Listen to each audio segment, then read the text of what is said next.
So creating value today is not simply about the quality of the product or service we deliver.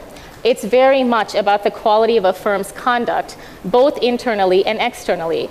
With more consumers, more noise from brand messaging, and more people invested in the stock market, there is greater transparency to these elements. So it's easy to see then how a trust deficit will ultimately slow long-term growth, regardless of favorable macro indicators.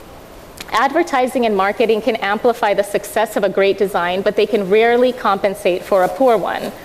Here, trust is a function of brand messaging lining up with the actual interaction with the product or service. When brands now have to speak to an increasingly diverse global consumer base, design is critical to delivering a consistent experience and calling attention to innovations. There's another reason trust is really important. We know that the statistics on successful innovation are not great anywhere in the world. An estimated 65 to 80% of innovations fail to meet even internally driven success metrics. So like people, brands need a community of friends to offer suggestions, call out missteps, and help a company change course and refine its offerings. Only trusted companies are likely to have this luxury in a crowded marketplace. And I think we can see that there is a relationship with the first and second point. Trust really helps us with the fundamental building blocks for innovation inside the company. But it's the trust that we have with our consumers that lets us do things like co-creation, which many of our speakers have touched on, and help us actually create a success of the innovations we have. So trust in brand leadership is also a function of the many quiet decisions some of the leading companies make about their own values. It's Apple saying that it will not accept apps for pornography. It's SC Johnson going beyond the industry standard to be more transparent about the ingredients in their products. It's the Tata Group retaining every single employee and hotel contractor after the 26/11 attacks while the hotel was being rebuilt. And more importantly, the issues that companies have set their sights on today require an unprecedented degree of collaboration. Delivering great brand experiences means that Nike and Apple have to figure out a way to collaborate. And when we talk about addressing issues like sustainability, poverty alleviation, or security, this trend is only amplified.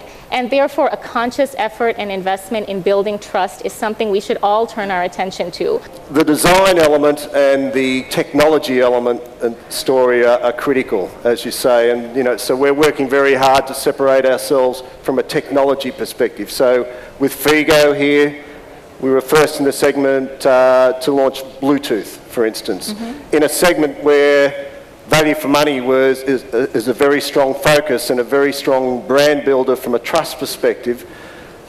What we did was spend a huge amount of time with the consumer prior to the base design and engineering of the product. So we spent hundreds, thousands of hours with the consumer who purchased in that segment, understanding their needs, their wants. And what we found, and we actually changed our base premise of what we would include in that product, we found that technology was a tremendous differentiator and an attractor for consumers, even in that price-conscious segment that we moved into with Figo.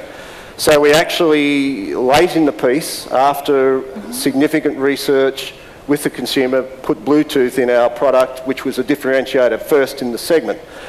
And finally, I think what we've really done in our launches, we've moved away from brand ambassadors as Bollywood stars or cricket stars or whatever. We haven't used any of those in our Figo or Fiesta launches at all. We've used the consumer.